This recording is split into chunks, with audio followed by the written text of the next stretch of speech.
To masha Allah masu sauraro assalamu alaikum wa rahmatullahi ta'ala wa barakatu a karo na 16 barkanmu kuma da sake kasancewa a cikin wannan bangare na duniya labari kuma kamar yadda kuka riga kuka sani dai har yanzu muna cikin labarin wannan bawan Allah wanda duk da dai a yanzu zamu iya cewa ya zama malam duba da yadda aka kwararo da kalubale na rayuwa. To alhamdulillah dai a ƙarshe yanzu malam yana ba mu tarihinsa a gurin da zamu iya cewa mai daɗi kuma na san hakan baya rasa nasaba da addu'o'i na al'umma daban-daban tunda dai a kullum muka gabatar da wannan shiri da zaran mun nemi ra'ayoyin mutane akan wannan labari zaka ji suna tausayawa baya ga waɗanda suke kuka da kuma masu yi masa fatan alkhairi fatan Allah ubangiji ya sa ya fita daga wannan hali. To alhamdulillah dai zamu iya cewa kusan malam ya fita daga wannan hali tunda dai ashe bamu sani ba da malami muke tare. A baya dai ya fuskanci kalubale daban-daban wanda kuma kamar ba za a zo wannan gaba ba to yanzu dai an zo wannan gaba kuma malam ya ba mu labarai daban-daban game da harkokin rayuwarsa a inda kuma yanzu yake gabar bamu bangaren ilimi. Ya gaya mana cewar ya haddace littattafai masu yawa gashi kuma Allah ya masa baiwa daban-daban. A cikin labarinsa na shirin da ya gabata ya ga mana cewa a lokacin da yake cikin wancan kalubale na rayuwa yace abin da yake bashi mamaki shine yadda da zaran ya bude littafi sai ya ga ya bude daidai shafin jarabawa ne har ma yace mana akwai wani lokaci da ya bude Bible wato littafin nan na addinin Nasara yace a haka ma shi ma yana budewa yace sai ya ga kusan shi ma akan wannan al'amari yake magana cewa aka yi ku yi haƙuri domin Jesus ma wato Annabi Isa akan haƙuri ya ƙare. A haka dai wannan bawan Allah ya ce irin wannan al'amari yana ƙarfafa masa gwiwa. To malam dai ya gaya mana abubuwa daban-daban a shirin da ya gabata kuma na san yana ba mu wannan labari domin dukkan wanda ya kasance a cikin ƙalubale na rayuwa ya gane cewar tabbas Allah zai iya fitar da shi daga wannan matsala kuma ya tsaya ya nemi ilimi domin a nan da mun gane cewar ilimi ne ya yi tasiri tare da kuma tarbiyya da kuma jajircewa da mahaifiyarsu ta ba su tun a baya. To a ƙarshe dai malam ya fara ba mu labarin irin littattafai daban-daban da ya rubuta a nan kuma muka tsaya a shirin da ya gabata wato shiri na 15 yanzu kuma za mu ɗora a shiri na 16 sai ku kasance tare da ni Mu'az Musa Ibrahim wanda ni ne nake jagorantar wannan tattaunawa a daidai wannan lokaci.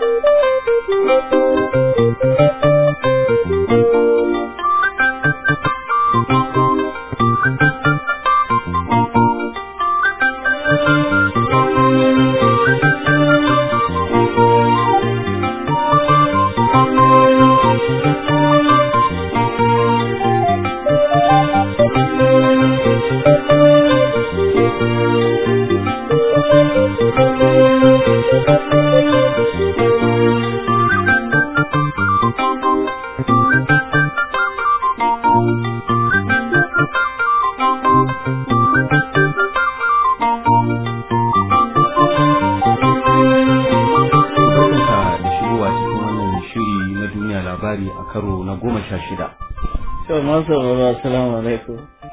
To a shirin da ya gabata ka fara ba mu labarin cewar ka rubuta littattafai har ma ka fara kawo mana ɗaya daga ciki sai kuma lokacin ya halinsa yanzu za mu ɗora kamar da wani littafi ne ka rubuta kuma littattafan me suka kunsa. To alhamdulillah cikin taimakon Allah na rubuta littattafai da ɗan dama kuma na fannoni daban-daban. Littafi na farko da na fara rubutawa shine farkon jarabawa da na shiga. Ina cikin jarabawar bayan na yi asarar jari na to na rubuta shi. Sau da daga cikin taimakon da Allah ya min shine halin tsananin da nake ciki baya hana ni yin wasu abubuwa da ya kamata in yi dama. Daga cikin taimakon Allah kenan. Wato baka tsayawa ka ce to kai fatin da shi kenan kana cikin wani hali don haka kana ganin kamar Allah ne baya son ka don haka ya zama duk wasu abubuwa da za mu su taimaki rayuwar taka sai ka bar su. Gaskiya ba ni da wannan kamar rauni din. Kusan duk halin da nake ciki ba na manta duk wani abin da ke da alaka da addini. Addini ko a ina nake to addini ya fi mun komai gaskiya. Littafi na farko da na fara rubuta wani littafi ne sunansa Ahkamun Nisa, hukunce-hukuncen mata, wanda ya magana akan jinanan al'ada da sallan mata da sauransu. Sannan littafi na biyu na rubuta wani littafi mai suna Aqida, littafi ne na aqida na tauhidi. Sannan na rubuta littafi mai suna Gurbatul Islam, intilaki ne na hadisin al-Islamu gharib fa sayaudu ghariban faduba lil ghuraba, wannan hadisi ne sharhin sa. Sannan daga cikin littafin akwai littafin tarihin manzo Allah sallallahu alaihi wasallama, wanda wannan littafi kam Allah ya taimake ni na yi rubutu kwarai da gaske, na faɗa abubuwa da yawa da ke da alaka da manzo Allah sallallahu alaihi wasallam, amma dai ba a buga ba har yanzu yana ije.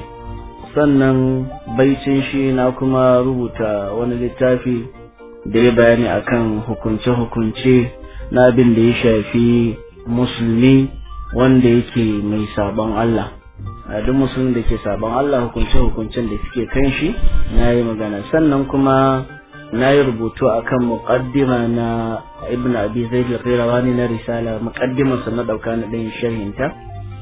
Sannan kuma na rubuta wani littafi mai suna As-Sahaba, kawai bayani akan sahabai musamman mutum 10 din nan da Annabi sallallahu alaihi wasallam musu albishir, hadisi Muslim riwayar Abu Musa al-Ash'ari ya musu albishir da gidan aljanna.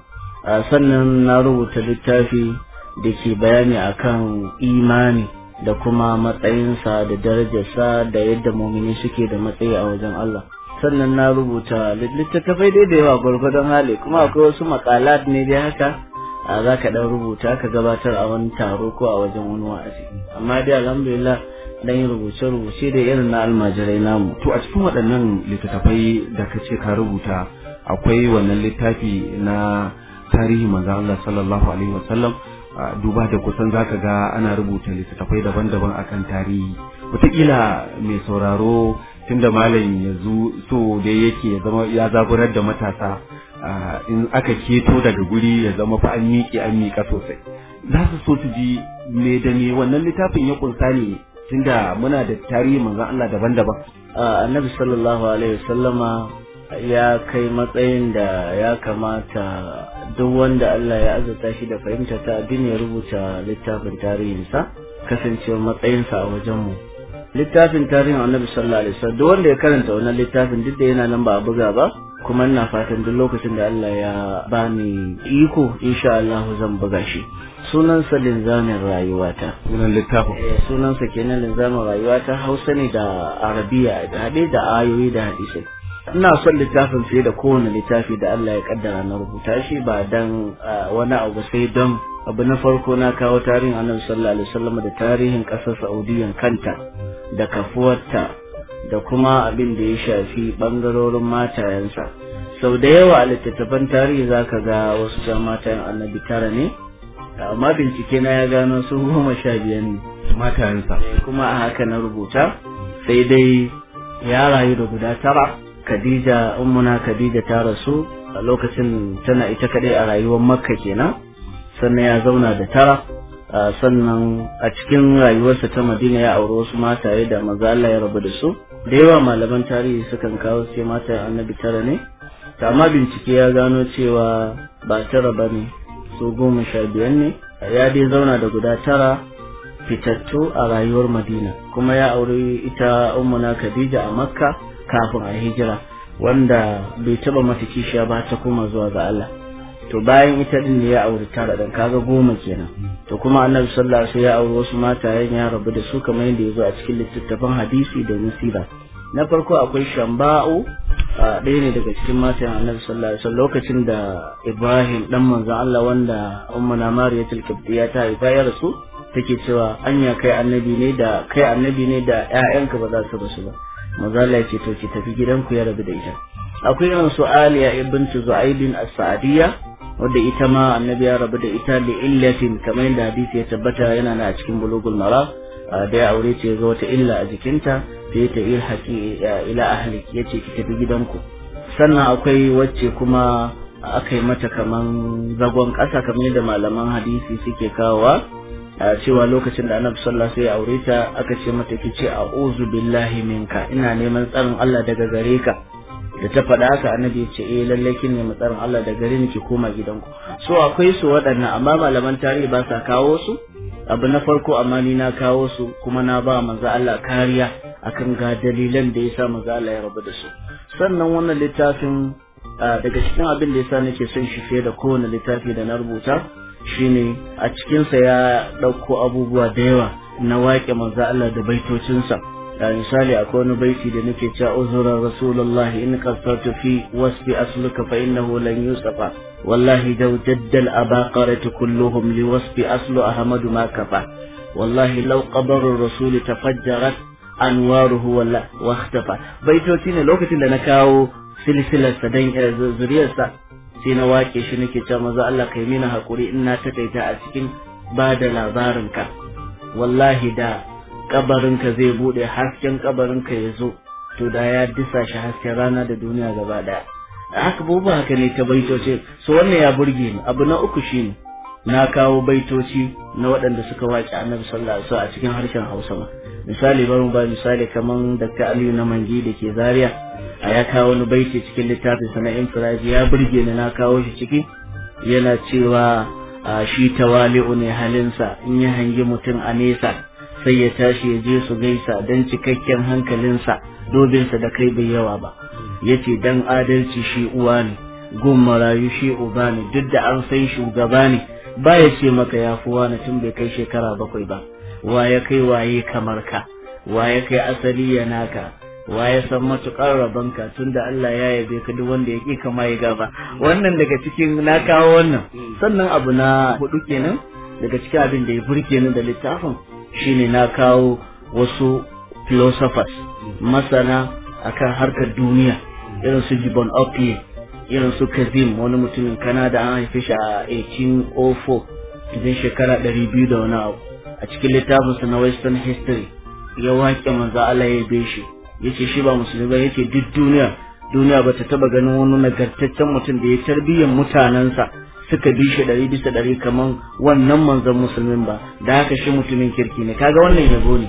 Na kawo maganar Gibbon Opie yace kiristoci ku daina faɗa da Muhammadu domin shi ya zo da abin da Isa yake kansa, don haka ku rike shi din na kwarai ne. Duk da ko su ba musulmai bane amma sun waƙe manzo Allah sallallahu alaihi wasallam. Duk da ba musulmai bane sun faɗi wannan abin ya burge ni kuma na kawo shi. Sannan abu na 5 da yasa na fi son shi fiye da kowanne na kawo wato sifar manzon Allah sallallahu alaihi wasallam tun daga gashin kansa har kafarsa, yadda salon gashinsa yake, fuskarsa, agoshinsa, girarsa, idanuwansa, hancinsa, bakinsa, kafadarsa, kirjinsa, cikinsa, kafafuwa tun daga kansa har tafin kafar manzo Allah sai da na sifanta shi a riwayoyin hadisai daban-daban da ma taushin hannunsa. Na kawo hadisi cikin Tirmidhi wanda Anas ibn Malik yake cewa ban taba ma masastu hariran alyanu min kaffi rasulillah sallallahu alaihi wasallam. Yace ban taba wani alhariri ba mai taushi da fi taushin hannun manzon Allah sallallahu alaihi wasallam. So wannan kenan. Sannan abu na 6 da ya burge ni akan littafin na baiwa manzon Allah kariya ta wajen zagin sa. Na kawo maganganu babi guda na kira shi as-sarimul maslul ala shatimir rasul, zaran takwabi daga duk wanda ya zagi manzon Allah. Na kawo riwayoyi da yawa wanda malamai suna cewa duk wanda ya zagi manzon Allah musulmi ne shi ko kafiri ne, hukuncin sa kisa, ko ya tuba la yustatabu alai, ba a karban tubansa. Na kawo maganganun sahabbai kan wannan, na kawo maganganun tabi'ai kan wannan, da waɗanda suka biyo bayan su irin su al-Imam Auza'i duka akan wannan. Abu na 7 sai in tsaya anan ko shine daga cikin abin da ya burge ni, na kawo wani babi a cikin littafin da ya bayani akan haƙoƙin manzon Allah sallallahu alaihi wasallam, ga haƙƙinsa akan kaza a kiyaye masa kaza, a kiyaye kaza, a kiyaye kaza, a kiyaye kaza. Sannan a cikin wannan babin dai na yi magana akan abin da ya shafi gwagwarmayar manzo Allah da cewa manzo Allah jarumi ne, na kira gurin jarumtakar manzo Allah, na kawo abubuwa daban-daban. An na kawo ta riwaya, bari mu tsaya anan ko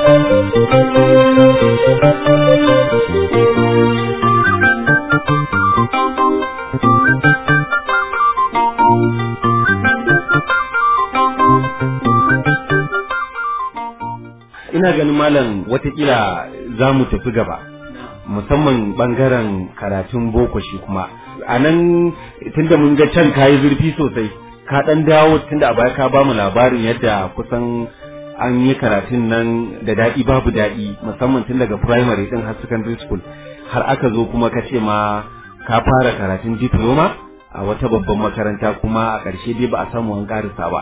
Ba dan dawo an dan shi ma wannan bangaren an dan taba shi ba. To alhamdulillah, game da karatun boko, na yi karatun boko daga baya, na yi diploma ranar jarabawa ta ƙarshe ban biya ba, dole ba a yi jarabawa ba. Na yi sake yin wani karatun shi ma dai aka samu matsala, na bari kusan sau 3.